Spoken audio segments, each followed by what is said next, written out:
السلام عليكم ورحمة الله تعالى وبركاته.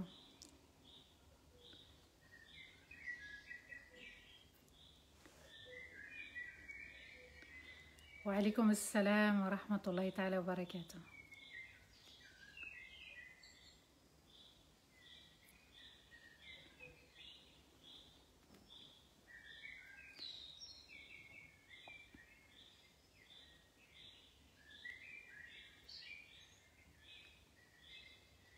J'espère que tout le monde va bien.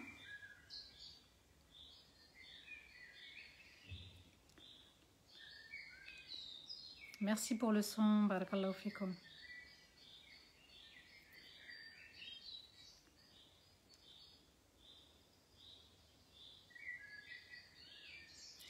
Alhamdulillah, je vais bien, barakallahu fikum. أعوذ بالله من الشيطان الرجيم. بسم الله الرحمن الرحيم. إن الحمد لله نحمده ونستعينه ونستغفره ونستهديه ونعوذ بالله من شرور أنفسنا ومن سيئات أعمالنا. من يهدي الله فلا مضل له ومن يضلل فلن تجد له وليا مرشدا. وأشهد أن لا إله إلا الله وحده لا شريك له وأشهد أن محمدا عبده ورسوله بلغ الرسالة وأدى الأمانة ونصح الأمة وجاهد في الله حق جهاده حتى أتاه اليقين. اللهم صل وسلم على سيدنا محمد في الأولين وصلي وسلم على سيدنا محمد في الآخرين وصلي وسلم على سيدنا محمد في الملأ الأعلى إلى يوم الدين. رب اشرح لي صدري ويسر لي أمري واحلل عقدة من لساني يفقهوا قولي. ربنا لا تؤاخذنا إن نسينا واخطأنا ربنا ولا تحمل علينا إسرا كما حملته على الذين من قبلنا ربنا ولا تحملنا ما لا طاقة لنا به واعف عنا واغفر لنا وارحمنا أنت مولانا فانصرنا على القوم الكافرين. أنت مولانا فانصرنا على القوم الكافرين. أنت مولانا فانصرنا على القوم الكافرين. آمين اللهم آمين يا رب العالمين. Mes chers frères, mes chères sœurs, mes chers enfants, assalamu alaikum wa rahmatullahi ta'ala wa barakatuh. Barakallahu fikum à tous et à toutes pour ce moment de partage autour du Coran, et on remercie notre Seigneur pour ces moments intenses, ces moments bons, ces moments purs. Ça restera toujours et aggravé à jamais de très bons souvenirs, les souvenirs autour du Coran, autour des sourates, subhanallah. Ces sourates, elles nous font du bien, ces sourates, elles nous font rappeler les autres peuples. Ces sourates, elles nous font rappeler aussi qu'on est toujours musulmans et qu'on doit le rester, et que aimer Allah Azza wa Jal nous procure un bien-être fou. Les fous d'Allah, ceux qui aiment Allah Azza wa Jal d'un amour intense, eh bien c'est nous. Alhamdulillah, qu'Allah nous permette d'être toujours à la recherche de sa satisfaction. Amin ya Rabbal Alamin. Alors je vous souhaite à tous qu'Allah Azza wa Jal nous permette de profiter de ce jour tous ensemble autour du Coran. Barakallahu fikum pour votre présence. Alors je suis à Paris, demain j'ai un séminaire pour justement tout le week-end, le séminaire La Forte Personnalité. On reprend, et qu'Allah Azza wa Jal nous permette de profiter de ces moments autour du Coran, surtout aujourd'hui vendredi. Alors, Surat al-Baqarah, la sourate de la vache, cette sourate subhanallah qui, malgré la longueur, malgré la taille, elle est profonde et riche, subhanallah. Allah a fait que cette sourate, subhanallah, il y a une baraka. Et d'ailleurs, le prophète alayhi salatu wassalam l'a dit. C'est une sourate qui nous aide à nous remettre en question.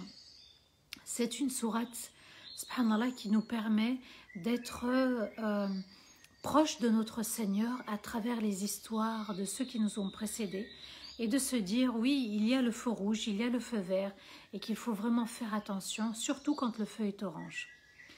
Alhamdulillah, oui, bienvenue à Paris, barakallahu fikum, pour les Parisiens, je suis à Paris, alhamdulillah, barakallahu fikum. Alhamdulillah, on remercie notre Seigneur pour tous ses bienfaits, pour tous ces moments autour du Coran, autour de la parole magnifique d'Allah Azza wa Jal. Deuxième sourate du Coran avec 286 versets, une sourate bien sûr médinoise, là où vivaient les Juifs à Médine, et Allah Azza wa Jal a voulu que ça soit la 24e partie aujourd'hui, et Inch'Allah on étudiera les versets 159 à 164. Je répète, il y a 286 versets, donc on a dépassé la moitié. Allah ibarak. Allah Azza wa Jal on l'a vu la semaine dernière, nous demande d'évoquer son nom, de nous souvenir d'Allah et puis aussi d'être reconnaissant à son égard. C'est un fard, c'est une obligation et Allah Azza wa Jal nous a demandé justement ces deux qualités. Le croyant, il se doit de se souvenir d'Allah. Les lives sont un moment de dhikr. Les lives sont un moment où on va se souvenir pour mieux connaître Allah, mieux apprécier la relation et surtout toujours rester attaché à notre Seigneur. On a vu ensemble également que Allah Azza wa Jal nous demande de céder, enfin d'utiliser la patience et la salat comme un moyen pour nous apporter à nous-mêmes de l'aide. C'est-à-dire que, subhanallah, à travers la patience, le fait de retenir son âme, de dire une parole qu'Allah n'aime pas, ou d'agir comme Allah n'aime pas, eh bien Allah Azza wa Jal nous a dit retenez votre âme, de faire quelque chose qui vous coûtera cher. C'est ça la patience aussi. La patience, ça n'est pas de rester les bras croisés et d'attendre que le temps passe. C'est pas ça la patience. La patience, c'est le fait de ne pas mal agir à travers une parole ou un acte. Et la salat, subhanallah, le prophète alayhi salatu wassalam nous dit que c'est une lumière. As-salat au nour. C'est une lumière, elle illumine ton cœur, ton âme, ton corps et elle illumine ton quotidien. Les personnes qui n'accomplissent pas la prière, eh bien, subhanallah, vous allez voir que ce sont des personnes, au fond, elles sont malheureuses et au fond, elles n'ont pas cette tranquillité et elles n'ont pas, subhanallah, cette paix intérieure. Et il offre... Allah, notre Seigneur, sa Majesté, il offre sa compagnie à qui? À ceux qui font preuve de patience. À ceux qui, malgré le test parfois est éprouvant, il est dur, il est difficile. Allah Azza wa Jal nous dit, je suis avec toi. Je te teste, mais je reste avec toi. En ta compagnie, si tu fais preuve de patience. Donc, l'épreuve est un cadeau, la patience est un cadeau, la salat est un cadeau et le grand cadeau, c'est la compagnie d'Allah.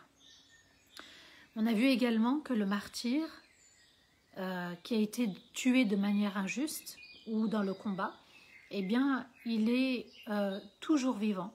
Allah Azza wa Jal nous a parlé comme ça du martyr et il nous dit, il reste toujours vivant. Dans sa tombe, il est vivant. Vous dites qu'ils sont morts, mais non, ils sont vivants. Allah Azza wa Jal, c'est lui qui domine, c'est lui qui gère cet univers et il nous dit cette vérité, on doit y croire. Et Allah va nous faire le rappel des différents types d'épreuves.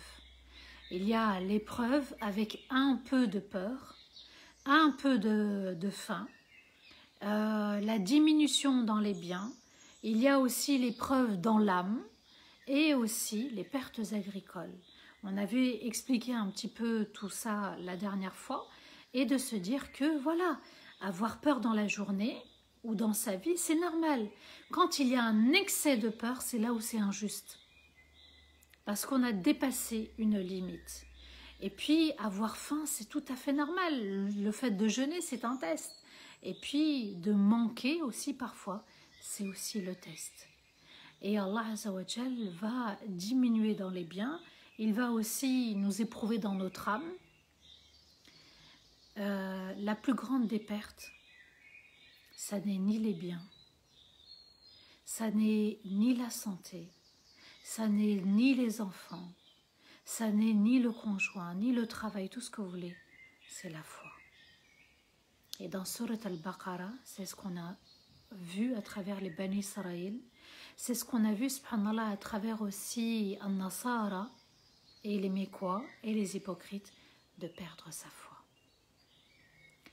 Et Allah nous rappelle ce type d'épreuve et il revient sur la patience et il nous dit « Annonce la bonne nouvelle à ceux qui font preuve de patience » et le fait de dire aussi « Nous appartenons à Allah », c'est une forme de patience, et de dire nous allons revenir auprès d'Allah, c'est une forme de patience. Donc vous voyez que les paroles ont un impact. Tu dis ces paroles, eh bien Allah Azza wa Jal t'annonce la bonne nouvelle et il t'annonce sa compagnie. Et puis, quel est le cadeau de ces paroles? Quelle est la récompense de ces paroles? Allah Azza wa Jal nous dit qu'il nous offre ses prières et sa rahma. Comment sont les prières d'Allah? Allahu a'lam. Et on sait qu'Allah il est bienveillant. Il ne nous veut aucun mal et il va épargner tout mal. C'est ça Ar-Rahman. Et Ar-Rahim, il agit par ses actes. Et on a vu l'importance de Safa al-Barwa. Ce sont des rites du Hajj. Et puis à l'époque, il y avait ces pèlerins, soi-disant pèlerins, mais quoi, les Qurayshites venaient faire le tawaf, les Arabes venaient faire le tawaf tout nus. Ils posaient aussi des statues sur Safa al-Marwa. Les musulmans étaient dérangés de voir tout ça. Et Allah Azza wa Jal leur a dit, vous ne commettez aucun péché à faire tawaf. Même si eux sont là, eh bien continuez à faire le tawaf. Et Sa'i ben Safa wal Marwa. أعوذ بالله من الشيطان الرجيم بسم الله الرحمن الرحيم. Allah Azza wa Jal nous dit, verset 159. إن الذين يكتمون ما أنزلنا من البينات والهدى من بعد ما بيناه للناس في الكتاب أولئك يلعنهم الله ويلعنهم اللاعنون. Allah Azza wa Jal nous dit, ceux qui cachent ce qu'on a révélé parmi les preuves et le Coran et tout ce qui guide à la connaissance d'Allah et donc de son messager aussi, après les avoir montré, toutes ces preuves, aux gens dans le livre, voilà ce qu'Allah maudit et les maudissent ceux qui maudissent. Allah Azza wa Jal ici nous parle de ces personnes parmi les Bani Israël ou d'autres, tous ceux qui vont cacher les preuves d'Allah, les camoufler, ça peut être les chrétiens aussi, de cacher la vérité sur Muhammad sallallahu alayhi wa sallam. Ils l'avaient dans leurs livres. Et ils ont des vérités sur nous. Et ils ont d'autres vérités. Le fait de cacher une vérité, eh bien Allah Azza wa Jal nous dit, Allah maudit celui qui cache la vérité. Donc si tu as une science, ne la cache pas. Et là, Allah Azza wa Jal nous apprend l'affirmation de soi, le fait d'exprimer ce qu'on ressent, de dire et de faire ce qu'on ressent. Eh bien, c'est la vérité, on n'a pas à la cacher. Il n'y a pas besoin de fausse modestie, oui, mais non. Si tu as une science, alhamdulillah, fais-en part aux autres. Et Allah Azza wa Jal nous dit, il n'y a pas qu'Allah, il y a aussi d'autres personnes qui vont les maudire, et les savants expliquent que ça sera dans l'au-delà, puisque vont les maudire les anges, les croyants, et puis même les animaux vont maudire ces personnes. Verset 160. Allah Azza wa Jal nous dit, إِلَّا الَّذِينَ تَابُوا وَأَصْلَحُوا وَبَيَّنُوا فَأُولَٰئِكَ أَتُوبُ عَلَيْهِمْ وَأَنَا التَّوَّابُ الرَّحِيمُ. Regardez, subhanallah, Allah donne encore une chance. À qui? À ceux qui se repentent. J'ai caché une vérité. Ça peut être une vérité du livre. Mais si par exemple tu as caché une vérité pour protéger quelqu'un et le faire rentrer en prison injustement, tu as caché une vérité. Et ça peut arriver. Vous voyez, quand il y a des histoires, quand il y a des problèmes, il y a des conflits, on cache une vérité. Ça peut être un conflit dans le couple, et puis vous avez les voisins qui vont cacher, qui vont faire comme si de rien n'était, et ils ne vont pas alerter. Là, on n'a pas le droit, subhanallah, de dire la vérité tout en la cachant. On n'a pas le droit, subhanallah, d'affirmer une vérité, de l'accepter en tant que vérité et la cacher. Quand quelqu'un est en danger, quand il y a une science utile, il faut avancer. Allah Azza wa Jal nous dit, sauf ceux qui se repentent, eux, ils ne seront pas maudits. Ceux qui reviennent à Allah, qui regrettent, ils ne seront pas maudits. Allah Azza wa Jal nous dit, illa alladhina tabu wa aslahu, c'est-à-dire sauf ceux qui se repentent, reviennent et changent leur comportement et montrent qu'ils ont changé. Voilà ceux dont j'accepte leur repentir, leur retour, et je suis celui qui accepte le repentir constamment et qui agit constamment avec bienveillance. Donc vous voyez, on a deux cas de figure. La personne qui cache la vérité, un verset, un hadith, une parole sur quelqu'un, elle a vu quelque chose, un témoignage, et elle cache le témoignage, c'est une vérité. Allah Azza wa Jal n'est pas satisfait de ce comportement. Et Allah nous dit, ceux qui reviennent à Allah et qui regrettent, Allah va accepter leur repentir. Sauf ceux qui se repentent et changent leur comportement. Elle est là la condition. Et montrent qu'ils ont changé. Il faut montrer aussi aux autres qu'on a changé. Donc de dire je vais changer, même dans un couple, subhanallah. Même dans un couple, parfois on cache la vérité. Ton conjoint te fait des reproches sur une situation, un comportement, et tu caches la vérité, tu ne veux pas la reconnaître. Allah Azza wa Jal nous dit, reviens, fais un repentir, tu t'es trompé, ne reste pas dans ton erreur. Et Allah Azza wa Jal, ici, il nous dit, quand on veut changer, on montre qu'on a changé. On vit en société, on vit en communauté, on vit en famille. Quand il y a un changement, Allah Azza wa Jal nous dit, il faut que tu le montres. Puisqu'Allah nous dit, وَبَيَّنُوا. Alors, j'envoie ce message, subhanallah, à ces hommes et à ces femmes mariées. Quand il y a une situation conflictuelle et que vous avez envie de changer, il faut le montrer. Il n'y en a pas un qui fait l'effort et l'autre qui attend. Allah Azza wa Jal nous dit, il faut changer.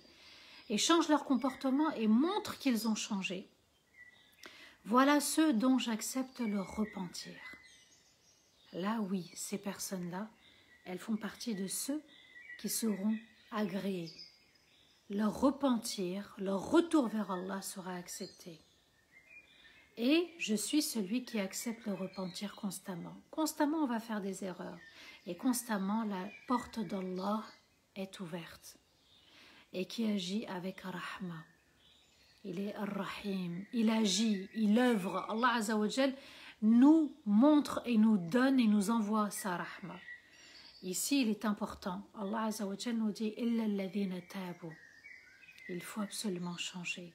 Il faut qu'on voie le changement. Le Covid est là, la vie n'est pas facile, on n'a pas à retrouver une vie à la normale à 100%. Et Allah Azza wa Jal nous dit quand on change et on le montre. On modifie, on repentir, on change notre comportement et on montre qu'on a changé. 3 étapes. Donc, cette vérité, on ne la cache pas. Le savoir, on ne le cache pas. Toute vérité est bonne à prendre, toute vérité est bonne à transmettre et à affirmer. Versets 161 et 162, Allah Azza wa Jal nous dit Inna alladhina kafaru wa matu wa hum kuffar ulaika alayhim la'natullahi wal malaikati wan nasi ajma'in khalidina fiha la yukhaffafu anhum al'adhab wa la hum yundarun. Ceux qui ont renié Allah et sont morts tout en ayant renié Allah, voilà ceux dont la malédiction d'Allah s'abat sur eux, ainsi que la malédiction des anges et de tous les gens. Et ensuite, Allah Azza wa Jal nous dit, ils y seront éternels, sans diminuer le châtiment, et on ne les regardera pas, et on n'attendra rien d'eux. Donc, Al-Kuffar, ceux qui ont renié totalement Allah et qui sont morts dans cet état-là, eh bien, la malédiction va s'abattre. Et ici, les savants ont expliqué que la malédiction d'Allah, eh bien, certes, nous les croyants, on peut maudire, mais on ne maudit pas sur terre. Pourquoi? Pour une simple raison. On ne doit pas maudire les autres sur terre. Pourquoi? Parce qu'il se peut qu'ils embrassent l'islam, qu'ils se soumettent à Allah. Et qu'il a peut-être embrassé l'islam et tu ne le sais pas. Donc on ne maudit personne sur terre. Cette malédiction, ça sera pour l'au-delà. Et ce sera par tout le monde le jour du jugement. Ils y seront éternels, c'est pour l'éternité. Ils ont fait un choix, le fait de renier leur Seigneur. Et le châtiment ne diminuera pas. Il ne sera pas baissé, ce châtiment. Et on ne le regardera même pas. Allah ne les regardera même pas. Et on n'attendra même rien d'eux. Pourquoi? Parce que ça y est, c'est fini. Le test est fini. Le jugement est acté. Il fallait réussir le test, pas réussir le jour du jugement. Et Allah Azza wa Jal nous dit, dans le verset 163, « Wa ilahukum ilahun wahid, la ilaha illahu ar-Rahmanur Rahim. » Et votre Seigneur est celui qui mérite vraiment d'être adoré. Il est absolument un être unique. Seul lui mérite d'être adoré, sans égal, et rien ne lui ressemble.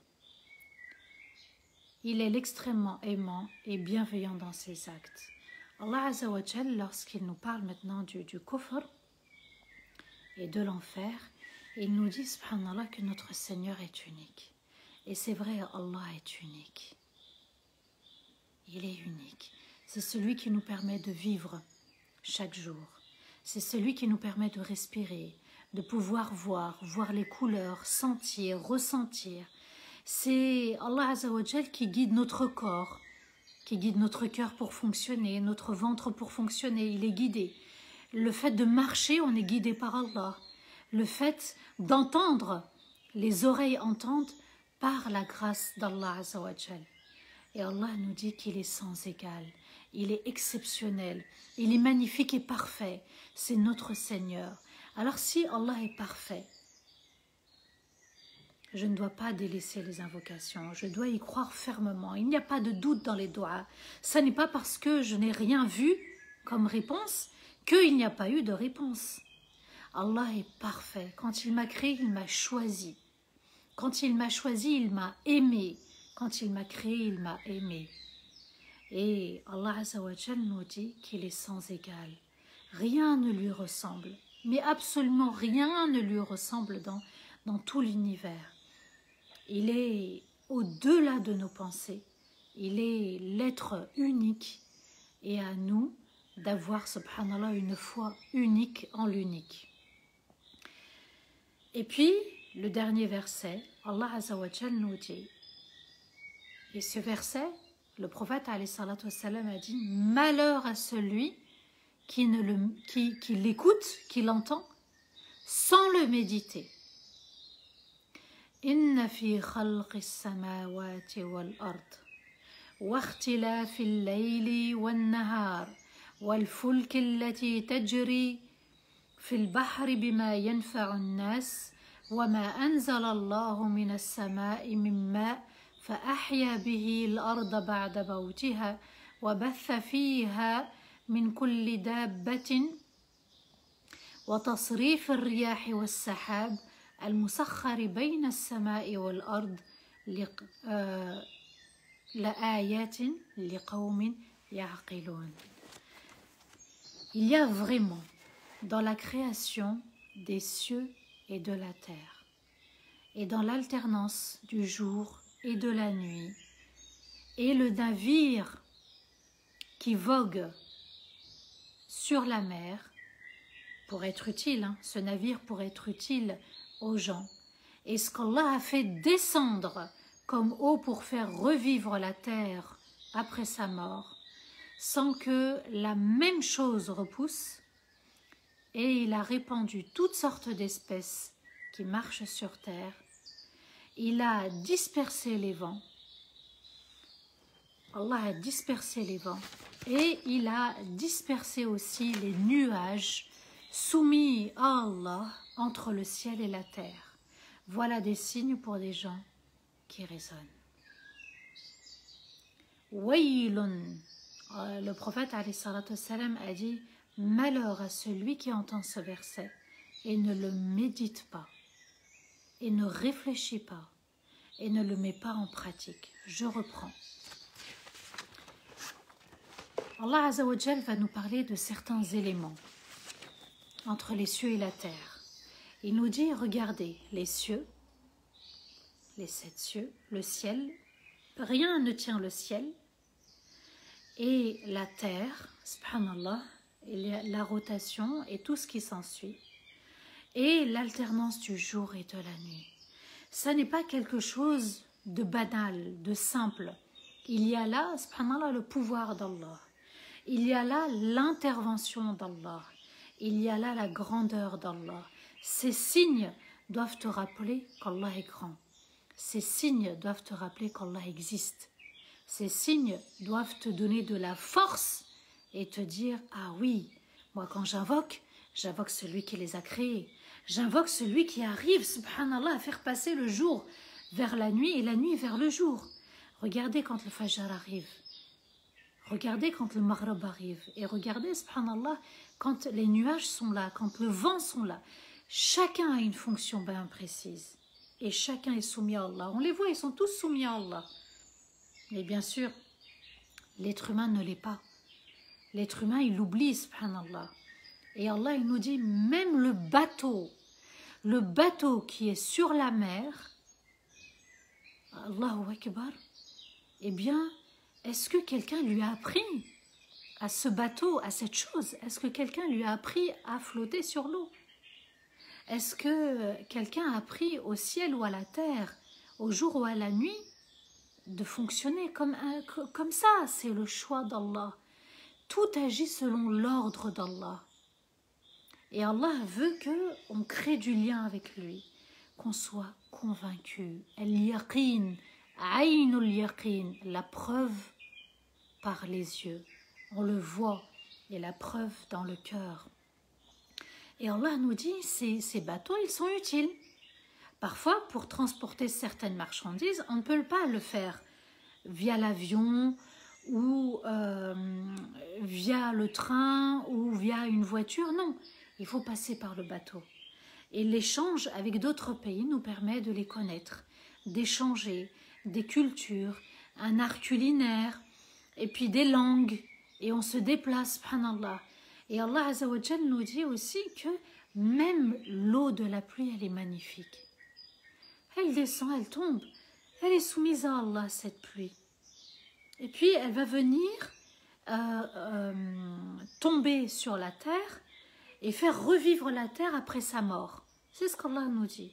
Pourquoi? Parce que quand la terre, elle nous offre ses fruits, ses légumes, quand elle nous offre ses plantes, ses fleurs, et quand elle nous offre tout ceci, eh bien, quand on les cueille, c'est pas la même chose qui va repousser. Ça doit repousser, ça doit ressortir de terre. Et tout ça, rien que de la terre et de l'eau. Tout ça, subhanallah, rien que de la terre et de l'eau. Et le pouvoir d'Allah pour changer les choses. Alors si Allah Azza wa Jal fait descendre la pluie, et que la terre, elle réceptionne cette pluie, et qu'elle fasse pousser des arbres, des plantes, des fleurs, n'est-il pas capable de t'entendre et de réaliser ton souhait? Là doit être le yaqin. Ça n'est pas pour rien que le prophète a dit « Malheur, il est malheureux celui qui entend ce verset et ne réfléchit pas sur ce verset. » C'est le verset qui te pousse à la conviction. Je suis convaincu qu'Allah va m'aider. Je suis convaincu qu'Allah va me guider. Je suis convaincu qu'Allah va m'aider à réussir ma vie, à changer quelque chose en moi, une addiction, un péché. Et il a répandu toutes sortes d'espèces qui marchent sur terre, toutes sortes d'insectes, toutes sortes de bêtes dans les troupeaux, toutes sortes d'animaux. Subhanallah, on a toutes sortes. Les animaux sauvages, les animaux qui sont familiers. Allahu Akbar, tout ce qui marche sur terre, Allah l'a créé. C'est ce qu'il nous dit. Dab, c'est un être qui marche sur terre. Et puis, si on prend les troupeaux, on prend par exemple une brebis, une vache, ça nous donne du lait, on fait du fromage, des yaourts. Le fromage, vous en avez de toutes sortes, surtout en France. On est connu pour le fromage. Et du beurre aussi, pour faire tout ce qu'on a envie de faire, les pâtisseries, le sucré, le salé.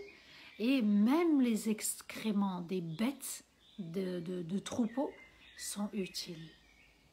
Alors, chaque espèce est utile. Chaque élément dans la nature est utile. L'eau, la terre, le soleil, la lune, les nuages, la pluie, les montagnes. Tout le monde a un rôle sur cette terre. Ceux qui seront responsables de leurs actes, c'est l'être humain, tout simplement. Et il a dispersé les vents. Le prophète alayhi salatu wassalam a dit, le vent est une créature d'Allah. Si vous voyez le vent, ne dites pas du mal du vent. Il vient soit avec une rahma, soit avec un châtiment. Alors, demandez à Allah les faveurs de ce vent et demandez la protection d'Allah contre ce vent. Et il a dispersé les nuages soumis entre le ciel et la terre. Regardez les nuages. Subhanallah, ils flottent. Regardez bien, là le ciel est nuageux à Paris. Les nuages flottent. Allahu Akbar. Ne bouge pas, ils flottent. Et vous avez différentes sortes de nuages. Il y a différentes catégories de nuages, d'espèces de nuages, subhanallah. Vous regardez le ciel, ah tiens, aujourd'hui il y a un type de nuage. Demain vous regardez le ciel, ah tiens, il y a un autre type de nuage. Et les plus beaux nuages, subhanallah, sont ceux au moment du shuruq. Quand le soleil va se lever, il y a un rose, un jaune, un orange. Il y a des couleurs qui apparaissent.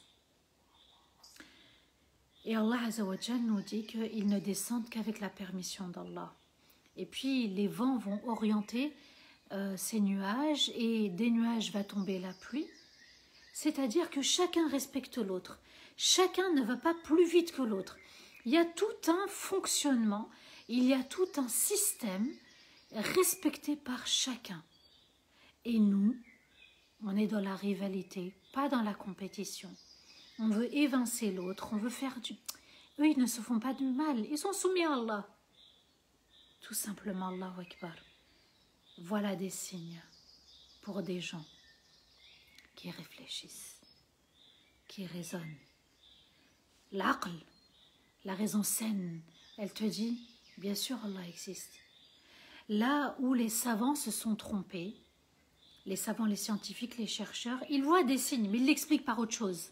Donc vous voyez qu'on a besoin de la raison, mais on a besoin de la foi. La raison ne suffit pas. On a besoin aussi de la foi. L'iman, il faut y croire véritablement en Allah, parce que c'est Allah qui nous montre qui est Allah. Alors, qu'Allah nous permette de méditer sa grandeur, de la vivre, de la ressentir et d'être convaincu. Rasulullah sallallahu alayhi wa sallam va raconter une histoire, une magnifique histoire aux compagnons. C'est une histoire d'un nuage. Un homme qui marchait un jour a vu un nuage dans le ciel.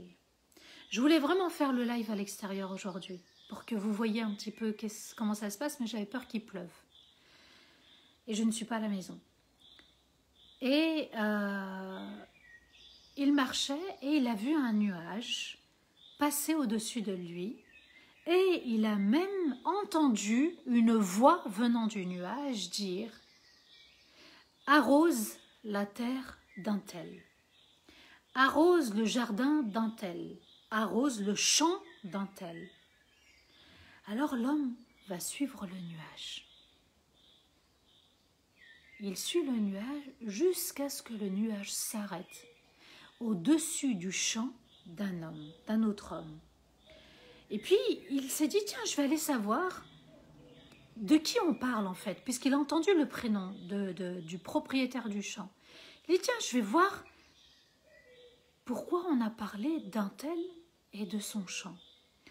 Alors, quand le nuage s'arrête, la pluie tombe et le champ est arrosé. La terre de ce propriétaire est arrosée. Et uniquement sa terre à lui, Allahu Akbar. Alors, dans cette terre se trouvait un homme, le propriétaire, et l'homme qui a fait de la marche s'est approché de lui et lui a dit, serviteur d'Allah, ya Abdallah, comment t'appelles-tu? Il lui dit, je m'appelle un tel. Et pourquoi cette question? Alors, l'homme répond, par Allah, il jure. Ça, c'est le prophète qui raconte. Par Allah, j'ai entendu une voix venant de ce nuage et cette voix disait, va arroser le jardin d'un tel. Et ce nuage a prononcé ton prénom et c'est pour ça que je t'ai demandé comment tu t'appelles. Et c'était exactement ton prénom. Alors j'ai suivi ce nuage et je viens de voir que c'est toi. Et tu m'as confirmé ton prénom. Alors, dis-moi, serviteur d'Allah, qu'est-ce que tu fais comme bonne action pour qu'un nuage se déplace et il arrose spécialement ta terre à toi? Et là, l'homme lui dit, de ce que la terre me donne, une partie revient à la terre, une autre partie revient à ma famille et une autre partie revient pour Allah en sadaqa. Voyez l'histoire de la sadaqa, l'importance de la sadaqa et qu'Allah vous récompense. Mashallah, on a pu accomplir la collecte de dons et on est arrivé aux 16 000 euros. Barakallahu fikum. Regardez, subhanallah, le propriétaire a pu bénéficier d'une faveur d'Allah. Et oui, ça existe. Ça existe, subhanallah. Il ne faut pas s'étonner des miracles d'Allah. Il ne faut pas s'étonner de la grandeur et de la rahma d'Allah. Donc, vous voyez, il partageait un tiers qui revient à la terre, un tiers qui revient à la famille. Donc, vous voyez, la famille est importante. Et un tiers pour Allah, pour la sadaqa, pour les pauvres. Connaître Allah est magnifique. Ça procure un apaisement. Ça nous donne en fait de l'énergie positive pour continuer à œuvrer. Et ça nous donne envie de le satisfaire et de vivre pleinement heureux dans sa foi. Vivre heureux ne suffit pas. Vivre profondément heureux, c'est ce à quoi je vous appelle. Et qu'Allah Azza wa Jal nous permette de rester toujours heureux. Allah est unique. Le Coran est unique. Quand on parle de Coran, quand on fait le tafsir, c'est un truc magnifique. Et la raison ne suffit pas. La foi est importante. Croire en Allah. Il y a des signes, mais les signes doivent nous amener à la croyance en notre Seigneur. Rasulullah sallallahu alayhi wa sallam, je le répète au sujet de ce verset. Malheur à celui qui écoute, qui entend ce verset et ne le médite pas. Il y a dans les nuages, dans la pluie, il y a, subhanallah, dans les cieux, la terre, dans le navire, toutes ces créatures-là, même les bêtes à l'extérieur, il y a des signes, des preuves qui prouvent qu'Allah est infiniment grand, qu'il existe et qu'on se doit de se soumettre à lui et de lui obéir avec un cœur plein de joie. Alors, chacun de nous doit se rapprocher d'Allah, chacun de nous doit encore mieux connaître Allah et le Coran nous aide et le Coran nous tire, nous guide vers le meilleur. Barakallahu fikum wa astaghfirullah li wa lakum subhana rabbika rabbil izzati amma yasifun wa salamun ala al-mursalin walhamdulillahi rabbil alamin.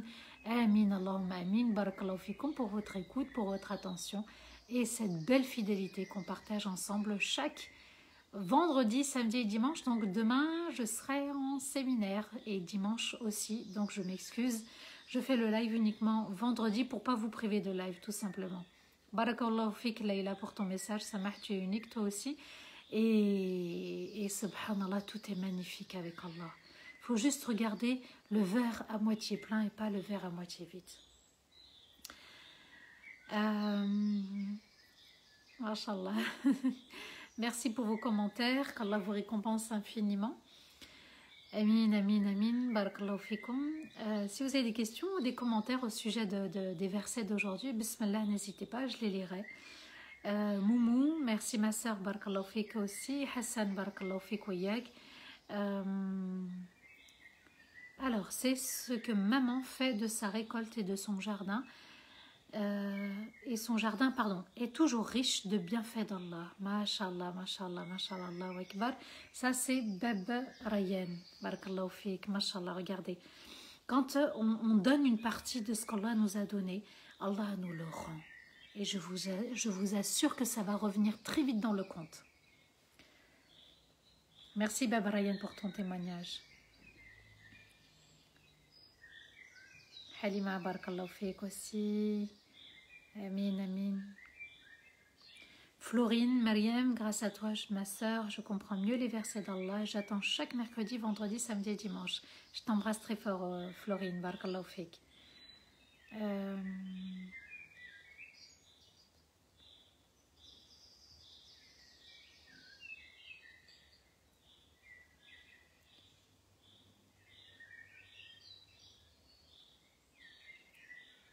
Shaima Maya, salam alaikum wa rahmatullah. Hussein, wa alaikum salam wa rahmatullah. Isata, salam. Anissa, barakallahu fik, merci, merci pour tes encouragements.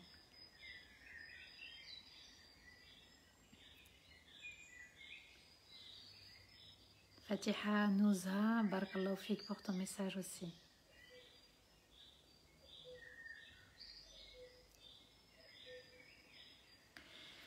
C'était magnifique hein, cette histoire avec le nuage. Hein? Jumu'ah Mubaraka, amin wa iyyakum. Masha'Allah, Shams Jalila, on a envie d'en savoir encore et encore, alhamdulillah. Et oui, nous sommes tous en train d'écrire notre livre pour le présenter à Allah, tout simplement et tout à fait vrai. Celui qui donne pour Allah a tout gagné, c'est ça, Yasmina, a tout gagné, oui. Et oui, subhanallah, comme il nous donne sans compter, on doit aussi donner sans réfléchir. Et oui, Leïla, la sadaqa ne diminue en rien de nos biens. Ça, c'est Rasulullah sallallahu alayhi wa sallam qui nous le dit.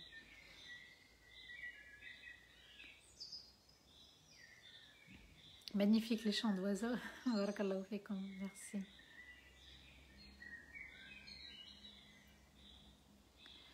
Alors, dans quelle sourate se trouve le verset à méditer? Sourate al-Baqarah, la sourate qu'on est en train d'étudier. Le verset 164.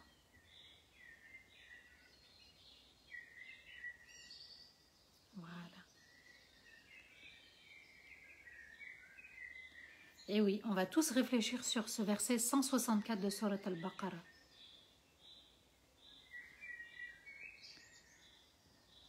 Histoire magnifique, pleine de sagesse. Ah, j'aurais aimé être à la place des deux. Des deux, subhanallah, des deux hommes.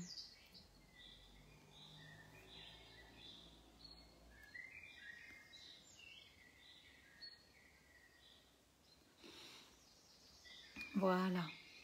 Inch'Allah, on va faire dua, comme ça on va se quitter. Ça me permettra de faire autre chose.